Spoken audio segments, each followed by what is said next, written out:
Welcome back to Relax Radio. This is Real Talk with me, Nick. Trying to keep it 100% with what is going on in and around the UK. And yeah, Boris Johnson is facing probes over funding of a 2019 holiday. Yeah, with what, he's been going through right now. He's been getting a lot of fire, especially when it comes to the public, the general public and the media as well, throwing in a lot of shade, throwing in a lot of, a lot of this backlash, especially from the community. So it is surprising, just to see that their old situations are getting leaked. And yeah, we're going to be talking about all things, right now that is happening. And when it comes down to from conversion therapy to the Queen's speech, yeah, Boris Johnson also promises, COVID post-COVID skills overhaul. Yeah, so Boris Johnson, even with amid all of these issues right now that is going on, Boris Johnson is, sticking to his word and keeping his promise, making sure, that he keeps his promise and his words. Because, like I said, right now he's facing a lot of scrutiny from the general government, from the public. All the people are, making a scene when it comes to Boris Johnson. And hey, if you are wondering who this is, I'm Nick, keeping you guys company all the way until 6 p.m. That's right. In case you guys have any dedications or shout outs, feel free to call me up. The numbers are 07852 473 473. That's right. And hey, you can always, check us out on our web pages, which is www.relaxradio.net. And also, don't forget to check us out on social media. We're pretty big on social media. We go on Facebook, Instagram, Twitter, Twitch, you name it, we're on it. And also don't forget you can download the app from the Apple App Store or the Google Play Store. Carry us all day, every day. And like I said, right now, getting back to the topic at hand, Boris Johnson is, facing a lot of these probes for his 2019 holiday. In case you guys are wondering what's with the sudden scrutiny when it comes to Boris Johnson. Well, Boris Johnson is being investigated by the MPs. Yeah, standards watchdogs over the funding of a Caribbean holiday back in 2019. So this is pre-COVID. This is just before COVID even happened. So yeah, he took a little holiday in 2019 and people want to know what is going on. How did he even fund that holiday? Well, the Common Standards Commissioner, Catherine Stone, has confirmed she's looking into whether the Prime Minister correctly declared how the trip was paid for. And this is, just a thing that she's looking at right now. And Mr. Johnson, he has previously declared he received these accommodations worth 15,000 pounds. That's right, 15,000 pounds covered by the Carphone Warehouse co-founder David Ross. And yeah, Downing Street said the Prime Minister was and had acted, correctly and transparently. I mean, he was being very open with, how where he's getting the money from. This is before he came under scrutiny for his renovation, mind you. And yeah, Downing Street said that the Prime Minister had acted correctly and transparently and all of that. But Labour said there were questions over Mr. Ross's generosity. I mean, 15,000 pounds. What's up? I mean, for a holiday, they want to know, why is he being so generous? Where's the money coming from? What is with this generous donation? Well, the commissioner normally investigates whether MPs have failed to declare a financial interest, not declared it correctly, or declared it very late. So Mr. Ross initially said he had not paid any monies for the trip Mr. Johnson took with his partner Carrie Simmons, and this was to the private islands of Mustique. So it's part of St. Vincent and the Grenadines. So yeah, this was between Boxing Day 2019 and the 5th of January 2020. So he later clarified this, and he said he had facilitated accommodation for the Prime Minister. And this is what Mr. Ross later corrected. He's like, okay, this is not okay. So I'm clarifying. I gave him an opportunity for something like this. And Mr. Ross added also that Mr. Johnson's declaration of a benefit in kind in the February 2020 MP's registers of MP interest had been correct, but Labour asked for the Standard Commissioner to investigate, saying Mr. Johnson's entry appeared to be incorrect. I mean, there is a lot of this debates going on right now when it comes down to Boris Johnson and, the possibility that he is using his power and using all of these influences to help other, these big private companies or these big investors.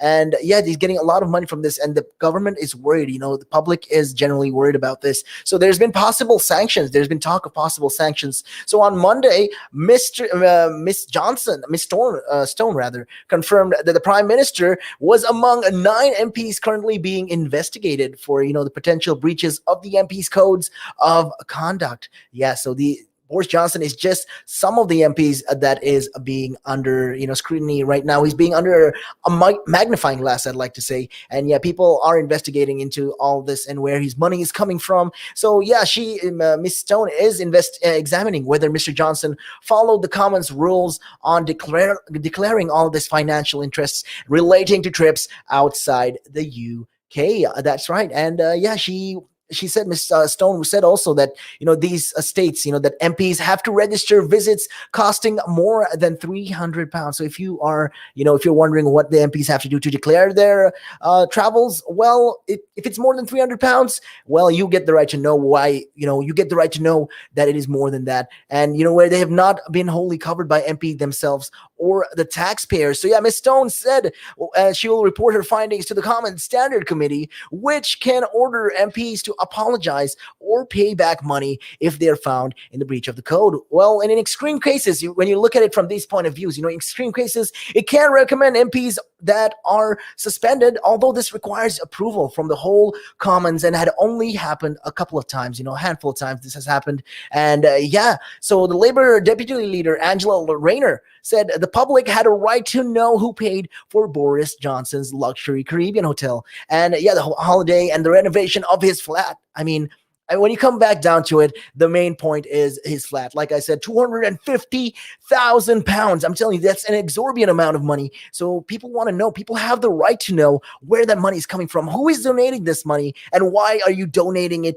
in such a generous amount, I'd like to say. So yeah, most importantly, people want to know what these donors were promised and what they expect in return for their generosity. But a Downing Street spokesperson said the Prime Minister transparently declared the benefit in the kind in the Commons Register of Interests. So yeah, this is just, some of the things that is going on right now. And they also declared, the spokesperson rather from Downing Street said that clearly the rules are set out and it's important that everyone abides by them, as the Prime Minister has done throughout. So Labour has also asked Ms. Stone to investigate the Prime Minister over how a renovation of his official Downing Street flat was initially paid for. So yeah, in April 2019, Mr. Johnson was rebuked by the Parliamentary Commissioner for Standards for failing to register a share of a Somerset property within 28 days of acquiring it. That's right. Like I said, when it comes down to renovation, when it comes down to all of this, people are wondering, what is Boris Johnson doing? Even then recently, there's been a leak also through his phones. People are wondering, how did this even come to be? That is the kind of questions, that right now is circulating right in the general public and the general populace. They're wondering what is going on, Boris Johnson. Where are you corrupt? Are you the person we voted for in the election? This is some of the things, that they want to know. And yeah, this is just, some of the things also, like I said, that is going on. And especially when you take a look at the issues right now, he also declared recently that he is planning for a COVID. He promises this post-COVID skills overhaul. That's right. He promised all of that. So Boris Johnson is promising a skills revolution for the UK. That's right. And, with loans for adults wanting to retain or retrain and more powers to deal with failing colleges. Well, the measures are being unveiled in the Queen's speech. So this is, set out the government's program for the next coming year. And it includes 30 bills, like I discussed yesterday, with pledges to overhaul the asylum system and reform planning laws in England. So yeah, MPs are set to debate the proposed new laws this afternoon. I mean, they're going to be talking about this, hopefully as it goes on, as it goes by. This is something, that they're going to be addressing. I mean, when you look at the bill, there's been a lot of these things that they were talking about. And yeah, the Queen's speech is also part of the state's opening of Parliament, normally the grandest of Westminster occasions. So yeah, it was pared back this year because of the COVID, with a lot lesser MPs and peers than normal gathering in the House of the Lords to hear it. And yeah, the Queen had arrived by car than her usual carriage. I mean, she came down by car. I mean, it's mostly got to do with safety precautions and all of that. So it is it's the Queen's first public engagement since the death of her husband, the Duke of Edinburgh.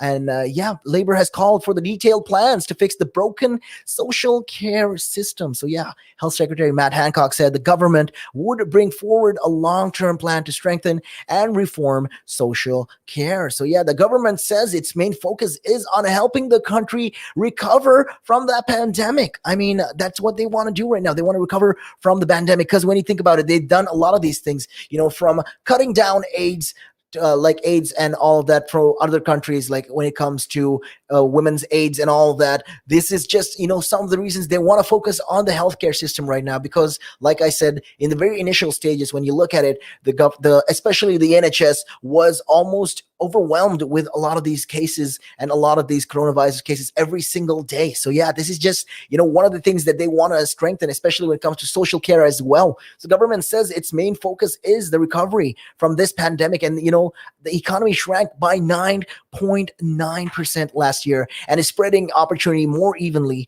across the UK. So yeah, a range of these bills will aim to help industrial and post-industrial areas in particular. So the Conservatives had been picking up recent support recently. So the speech, written by ministers but delivered by the Queen herself, the monarch, will promise to bring in a lifetime skills guarantee. And yeah, parts of this will allow all adults to get a flexible loan for higher level education and training at universities or colleges. So yeah, usable at any point in their lives. So yeah, this will be used to provide the equivalent of up to 4 years study and can be used for full-time or part-time courses. So yeah, businesses and trainers will be encouraged to target local needs in sectors including construction, digital, clean energy, and manufacturing. So yeah, Labor Shadow Foreign Secretary Lisa Nandy, she said that the government had lots of talk but little action about leveling up and creating jobs. I mean, Lisa Nandy doesn't sound like she's very, very, enthusiastic about these whole bills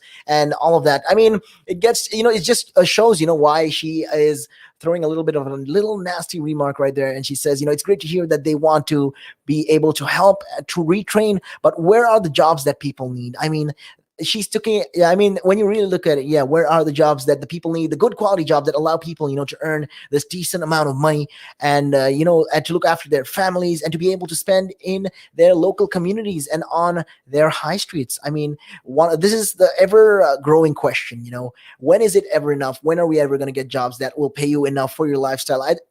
Yeah, when looking at things like this is just, something that is a part of it. I mean, it's great that she pointed it out. And hopefully Mr. Boris Johnson would notice this and try to address this in a particular way. Because, ahead of all of this speech, the Prime Minister did say that these new laws are the rocket fuel that we need to level up this country and ensure, equal opportunities for all. So we know that having this right skills and training is the route to better, well-paid jobs and revolutionizing rather the system so we can move past the outdated notion that there is only one route up the career ladder and ensure that everyone has the opportunity to retrain or upskill at any point of their lives. I mean, it sounds like a little bit of a video game if you really think about it. I mean, they're saying, hey, anytime in your life you feel like you need an upgrade, well, this bill that we're going to implement is going to help you do that. So yeah, the government will introduce the skills and a post-16 education bill detailing the plans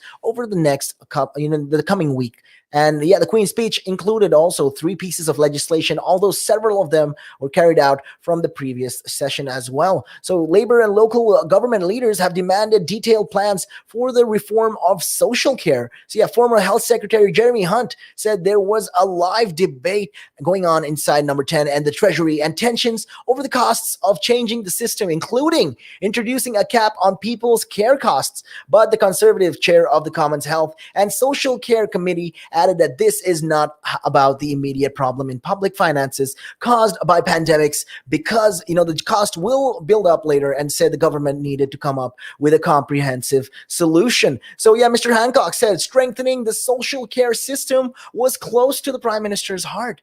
But the pandemic had meant the government was, weren't able to put up as much focus on plans as they would have done. And on his first day as Prime Minister, Boris Johnson also made a promise to fix social care. And Shadow Health Secretary Jonathan Ashworth has told recently, that the Queen's speech would be a test as to whether he delivers on his word. So yeah, Labour leader Sir Keir Starmer also added that we must also see detail on long promised plans to fix the broken social care system, reducing the shocking levels of violent crime and narrow the gap between different parts of the country. So yeah, for 11 years, we have had lots of rhetoric and the endless promise of a jam tomorrow that must be turned to action. So Yeah, these are just some of the things that they are they're going to be talking about. And yeah, as it goes on, all of these things that is being addressed by the queen right now. She's talking in her queen speech.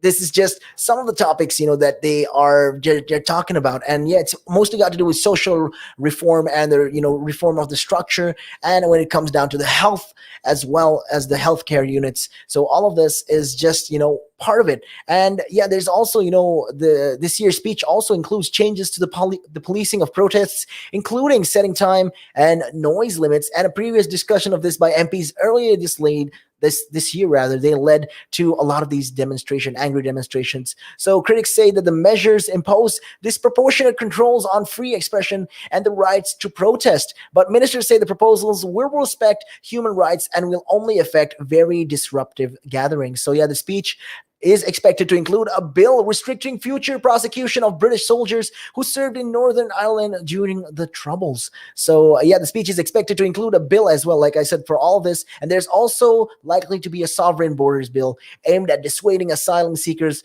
from seeking the English Channel. So, yeah, this is something also that was voiced out by Priti Patel as well. And, this is just some of the things, that they are trying to address. And hopefully, as it goes on, they are gonna hopefully tackle all of these issues, these so-called issues, and there will be a better reform when it comes down to these legislations. And yeah, ban on this so-called conversion therapy. Yeah, that is a very hot topic right now in the UK, the conversion therapy issue. And yeah, these attempts, to change someone's sexual orientation or gender identity is proposed too. So this will be preceded by a public consultation. And yeah, the speech will include a commitment to introducing voter ID for future general elections, which has raised concerns amongst many MPs and civil rights groups as well. And yeah, like I said, we were talking about all of this, and also the gay conversion therapy. We're going to be talking about that in length as we go about the show. And yeah, there's something I want to touch on that as well as we go about.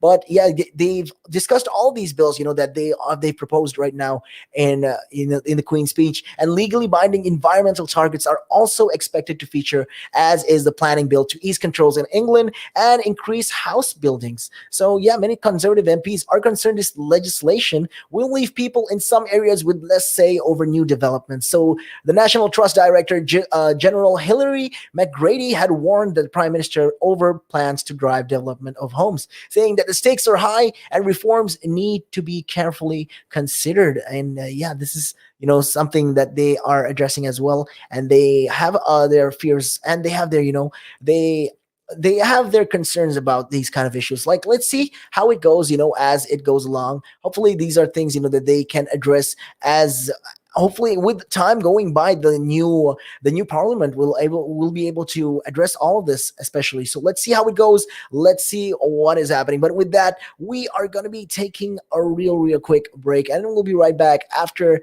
this. Taking a look at your time right now, it is 3:50. Good afternoon.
Welcome back to Relax Radio. This is me, Nick, keeping you guys company all the way until 6 p.m. And yeah, we were talking about, all these plans, these overhaul plan skills for Boris Johnson was talking about with the Queen's speech. Well, one of these things was conversion therapy. And yeah, these are the thing that is happening right now in the UK. What is this conversion therapy, you're asking? I mean, hey, this is something you're not really familiar with. Well, conversion therapy, like I said, there's been a lot of these delays, and yeah, conversion therapy is essentially all of these things, that is happening right now. There's been a big, especially campaigns about this so-called but conversion therapy, and it's going to be banned in the England and Wales after a public consultation. It's been announced in the Queen's speech. So yeah, the government said that these abhorrent practices can cause mental and physical harm. If you think about it, this is part of just all of this whole especially when it comes down to this whole issue that is going on with conversion therapy, and how people are not happy about it, about why it's still not yet banned. I mean, there's been a lot of protests and people are talking about all these things, and they're saying, okay, what is going on? Why is the government not taking action? What's with the holdup? Why are you guys delaying?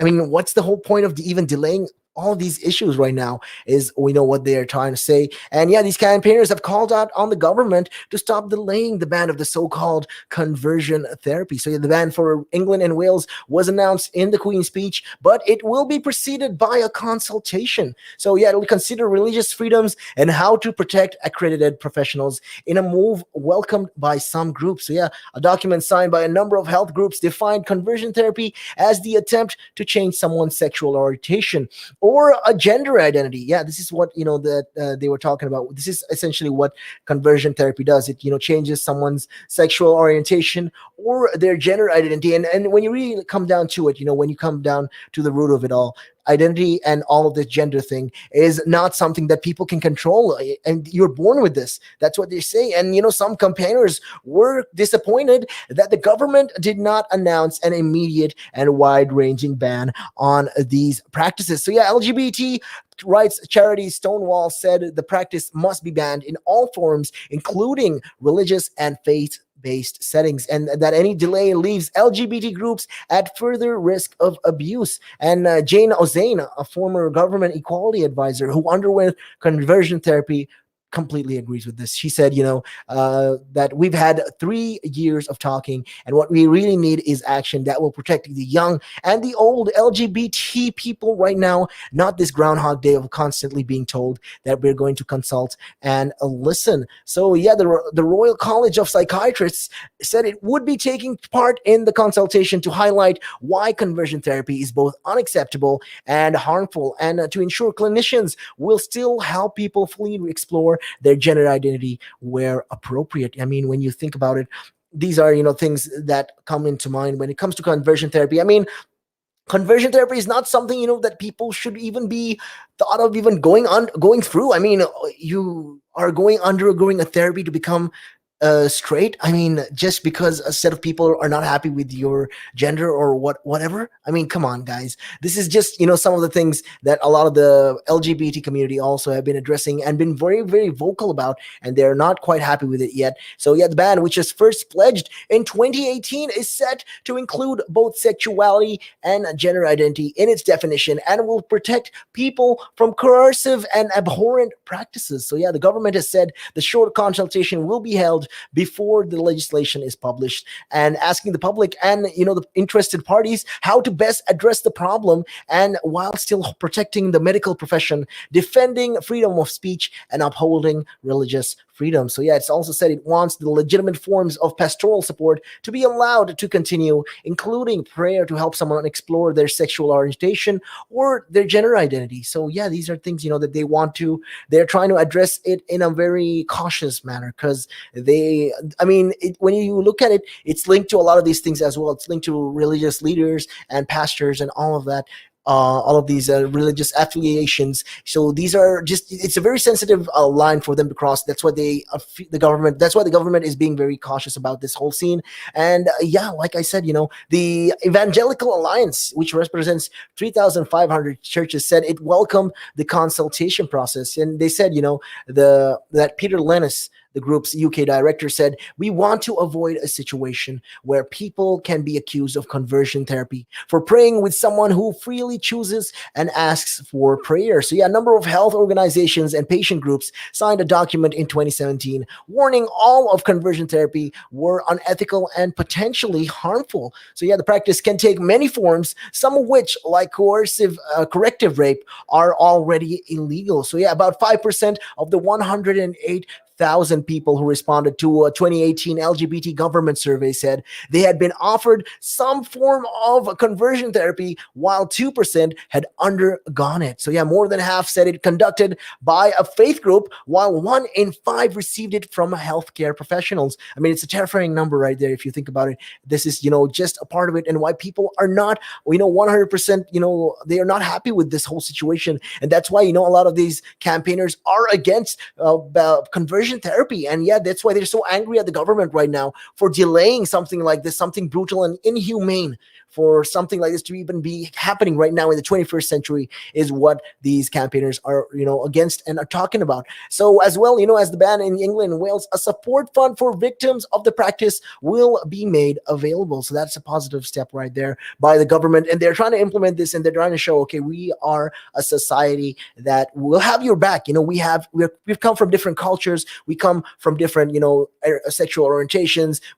It's all about freedom of speech. And, we are willing to not overlook the people who've undergone these, horrible acts and inhumane and harmful acts right here. So yeah, this is all just some of the things that they are saying. And like I said, Northern Ireland also, they said that they passed a non-binding motion calling for a ban on gay conversion therapy in all its forms. So yeah, the Scottish government is also following in suit, and they say they fully support moves by the UK government to end conversion therapy. And this is what they were, talking about.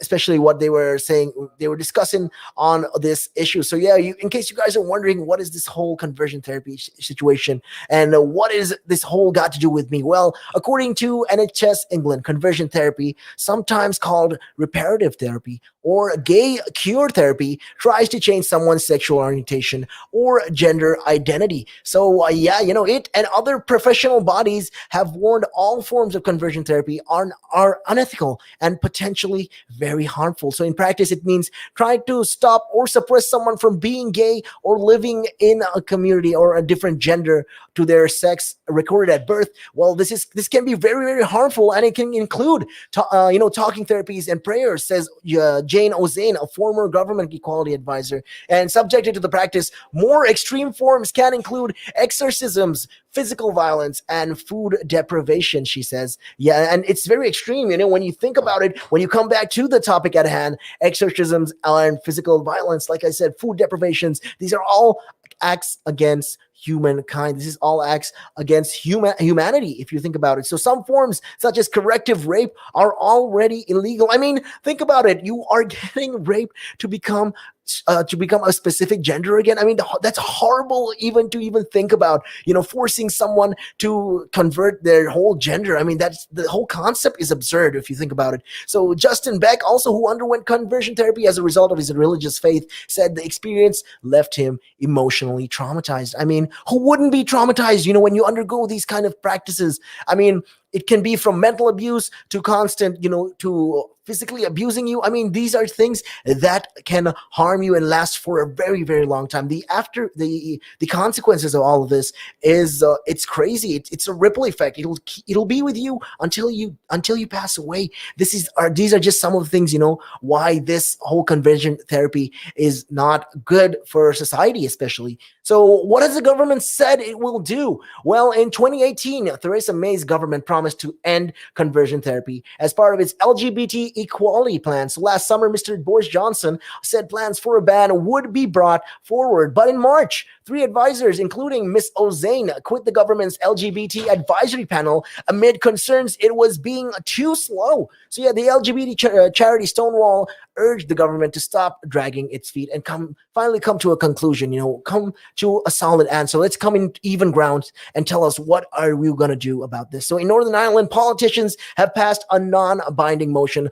calling for a ban on conversion therapy in all of its forms. So like I said, this is just some of it. So in the Queen's speech, the government announced a consultation will be held in England and Wales before the laws change. So this will explore, how to ensure ban does not have unintended consequences, and that medical professionals, religious leaders, teachers, and parents can keep having open and honest conversations. So the government said it will provide additional financial support to ensure victims of conversion therapy get the help that they need. So how common is this whole conversion therapy? Well, it's difficult to know exactly how widespread this whole practice is. The government has not exactly defined what it counts as conversion therapy, and victims may be reluctant to share their experiences. So about 5% of 108,000 people who have responded to a 2018 LGBT government survey said they had been offered some form of conversion therapy, while 2% had undergone it. So those from an ethnic minority background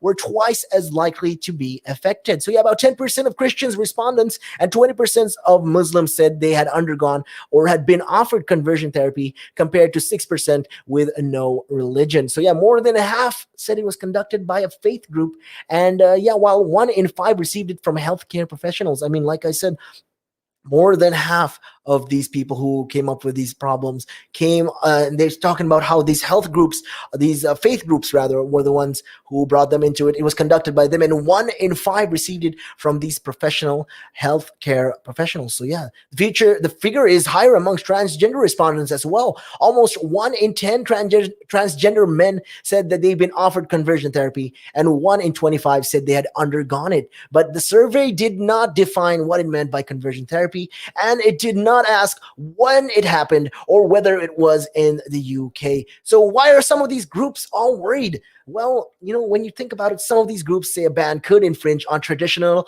religious teachings, such as the belief that all sex outside a heterosexual marriage is sinful. And the Evangelical Alliance, which says it represents 3,500 churches, has suggested an expansive definition of conversion therapy could restrict religious freedoms. So UK Director Peter Linus said ministry leaders could be at risk of arrest for encouraging young people to remain chaste until marriage. And he suggested it could criminalize supportive prayer for someone who asked for the help, dealing with the same-sex attraction they wish to resist. So how many religious leaders also support a ban, though? If you take it, there's always going to be two sides to the story. There's always going to be two sides of the spectrum, and there's always, like I said, it's always going to be an A. There's always going to be a B as well. And the people here, there's in the opposite side of the spectrum. If you look at it, other religious leaders have actually supported the ban, and the Church of England said the practices have no place in a modern world. So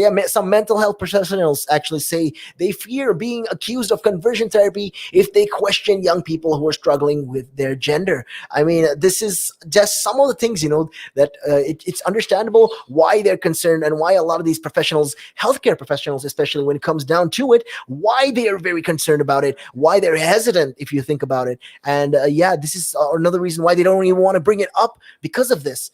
And under 18s referred to the NHS Gender Identity Development Service, currently undergoing an initial wide-ranging psychosocial assessment, rather. So this is, essentially what it does is, the whole gist of it is to explore and understand the child or young person's past and current gender identification. And Conservative MP Alicia Kearns, who was campaigned for a ban, said safeguarding measures could be put in place for accredited professionals who are assisting people considering gender transitions. So this is just some of the positive points right there. And have other countries banned conversion therapy yet? Well, many of the other countries, if you look at our counterparts, many places have introduced a full or partial ban, including Canada, Malta, Germany, Mexico, and parts of Australia. So in Germany, under 18s are not allowed to receive conversion therapy, while it is outlawed for adults in cases of coercion or deceit. So about 20 US states have banned the practice already, and although many of those that do not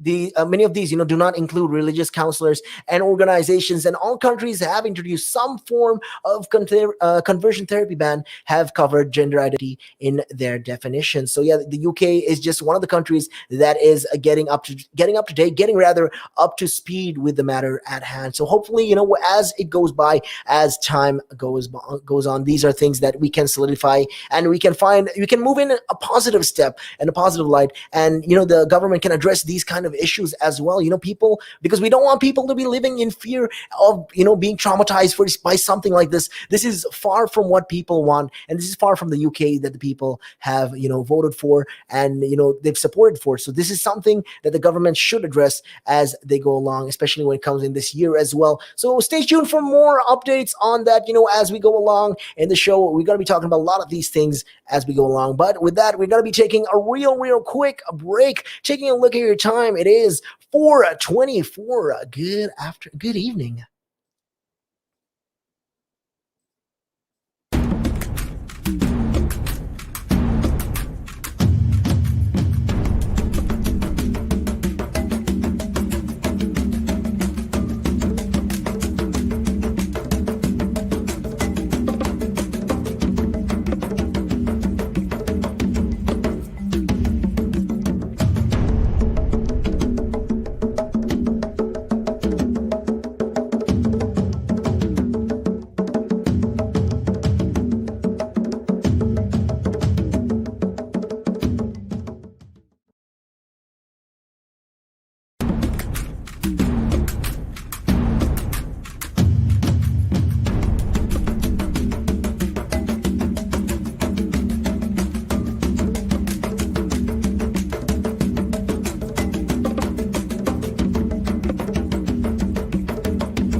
Welcome back to the show. This is Relax Radio with me, Nick, giving you guys a company. And yeah, we were talking about all these things that is happening in the UK. That's right, you know. And in case you guys are wondering, I'm keeping you guys company on Real Talk all the way until 6 p.m. So if you have if you have, anything you want to say or an opinion, hey, you can always hit me up and call me on those numbers 078 52 473-473. Feel free to come this way and, just dial us up. Let me know if you guys have any opinions, whether it could be about the topics that we were talking about with relation to the conversion therapy or the Queen's speech, Boris Johnson, and how he's coming under scrutiny, and what you think, the government is actually planning, or if you have some kind of conspiracy theory, well, you can feel free always to, hit me up and let me know. And also don't forget, you can follow us on Twitter. We also go live on Facebook and Instagram as well. We're also on YouTube as well. So check us out on those social media platforms. And not to forget, download our app from the Apple App Store or the Google Play Store. Carry us all day, every day, 365, 24/7. And yeah, we were talking about all of these things, that is happening in the UK. And one of this is that COVID jabs are being offered to a lot of the 39 and 38-year-olds in England. Yeah, that's right. It's about time, they're being offered all of these vaccines. So it's in line with the roadmap, if you really think about it, if you look at the situation right now. And yeah, around 1 million text messages are being sent to 30 to 39-year-olds in England, inviting them to book an appointment for a COVID vaccine. So yeah, bookings will open on a Thursday at around 7 or 7 on the NHS website. So pregnant women will be directed to these centers offering Pfizer and Moderna vaccines, the NHS England says. So yeah, nearly 3/4 of people in their 40s have had one dose, while a third of all adults have had 2 doses. So yeah, this just comes in, that they are planning to do something like this. And this is how they are trying to convert all of this, and how the UK right now is wondering, okay, this is the people, we're trying to get our people on board with this. They're trying to get the people between the ages of 38 to 39, and they're sending SMSs, they're sending messages to around at least 1 million of the people right now, getting them and encouraging them to get the vaccine. I mean, it's that time now where, all the people above the ages of 40 and 50s and 60s above have finally gotten their vaccines. So now it's come down to the people below the 30, 38, 39, and then as they go on, it'll go 30s and below, between the ages of 18 to 30. That's when the vaccine, and that's when, hopefully the time where everything gets back to normal and the country has fulfilled their promise. I mean, June 21st, that is something, that we're going to be all looking forward to. So like I said, in line with guidance from the UK's vaccine committee last week, NHS England said 39 people and under without an underlying health condition would be offered the Pfizer or Moderna vaccine as an alternative to the AstraZeneca vaccine. I mean, this is, what we were expecting. This is what we wanted. Like, a lot of people were having the fears, like I said, there was when you came down to the vaccine and the virus, there was something like an inverse proportion to it. So the people who were younger of age were more likely to develop a blood clot if they took the vaccine. But, in comparison, if they had the risk of getting the virus, well, it was comparatively lower, actually. So the people who were above the ages of 50s and 60s, the senior citizens, they are all more likely to contract the virus in comparison to getting any kind of side effect from the vaccine. So this is just another reason, why the youth were expressing their concerns and why they were not having that much faith in the vaccine. Well, now things are changing because, they're being offered alternatives to this. So this includes the Pfizer vaccine, the Moderna vaccine, and yeah, these are just 2 of the vaccines that they are encouraging the people below the ages of 38, 39s to be getting. So yeah, the decision actually came after review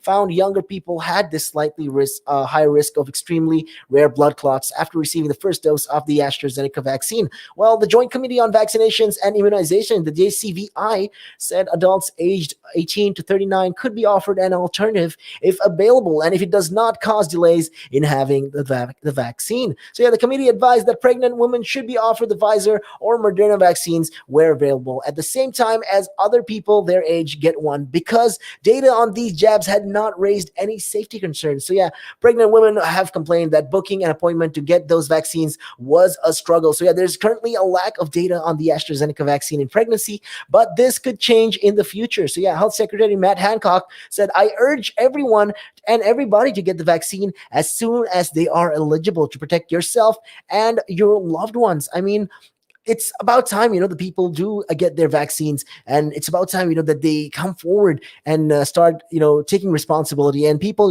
they can book all of these all of these appointments at a vaccination center, pharmacy, or the GP site available through the national booking service. So yeah, text invitations will appear as alerts from the NHS vaccine and include a link to the NHS website. And those who cannot go online can call the service on 119 to book a jab. So in case you don't have an email address or you can't go online, well, this is something you can do. You can just simply call 119 and book a vaccination. You make your appointments. Make sure you guys do this because, this is, like I said, end of the day, this is about you and you got to protect yourself as well. And there is inquiries, going on right now about the coronavirus and the public inquiry to be held in spring 2022. So an independent public inquiry into the handling of the coronavirus pandemic will be held in spring 2022. And this is Prime Minister Boris Johnson saying that to the MPs. So yeah, Mr. Johnson said the government was fully committed to learning the lessons at every stage of this crisis. So yeah, the inquiry rather will take place, and the state's actions under the microscope. So yeah, they're going to be scrutinizing them under a microscope, and they're going to be taking the evidence under oath. So, but although all of this is happening, Labor leader Sir Keir Starmer argued actually and questioned why the inquiry could not start earlier, such as later in 2021. Well, during a statement in the Commons, the Prime Minister said the inquiry could not inadvertently distract those within the NHS and government advisors and who were continuing to deal with the pandemic. So he also said because of the threat of the new coronavirus variants and the possibility of a winter surge in these infections, spring would be the best time to hold the inquiry. I mean, when you think about it, the reasoning is sound. Spring would be the perfect time to actually be to be holding an inquiry, if you think about it, because they are, the winter could pose a risk for a surge of these vaccines, the virus rather infection rates in the country. So yeah, Mr. Johnson said, should these variants prove highly transmissible and elude the protection of our vaccines, well, they could have the potential to cause even greater suffering than we endured back in January. So yeah, there is, cause of a high likelihood of surge this winter when the weather assists the transmissions of all the respiratory diseases and when pressure on our NHS is more acute. And this is what Boris Johnson was saying in a statement rather. And these are just some of the things that he was addressing as he went along, while talking about this thing. And he also said this meant the right moment for the inquiry would be to begin during the spring of 2022. So he also acknowledged many people who are bereaved would want the inquiry to begin sooner, but Mr. Johnson said the time scale was the right way to get answers, and the terms of references would be published in due course. So the devolved administrations would be consulted before the scope of the inquiry is outlined, he added. But Labor leader Sir Keir Starmer called for clarifications on whether the inquiry would be formally opening in spring or whether it will be open to work and begin to establish the inquiry. So they want to know when is the set date? When is this actually going to be happening?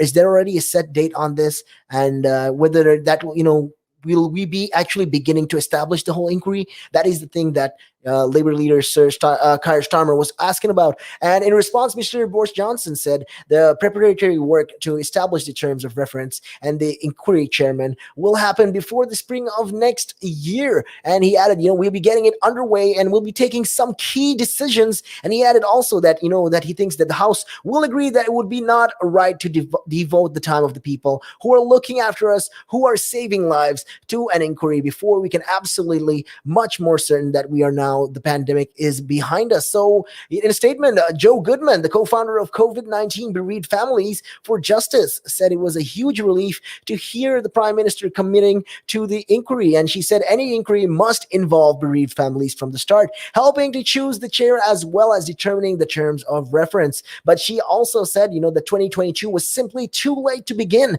And the inquiry saying, it sounds more like common sense when the Prime Minister says it, that an inquiry can wait until the pandemic is over, but lives are at stake, with health experts and scientists warning of a third wave later this year. So yeah, rapid review: in the COVID in summer 2020 could have saved loved ones who had died in the second wave in winter. So yeah, the COVID-19 bereaved families for Justice UK group have been lobbying for a meeting with Boris Johnson since last summer. I mean, for the launch of this whole urgent independent investigations into the pandemic, and the groups have been calling for the inquiry to begin this summer, saying that learning lessons from pandemic is critical to saving lives now and in the future. Yeah, that's right. These are things that they're saying. If we act now, if we start now, we stand a chance to even fight this whole thing, and we can avoid the losses, avoid the casualties, and avoid all this unnecessary people from dying or even contracting the virus. So this is just some of the things that they were trying to address as they moved along.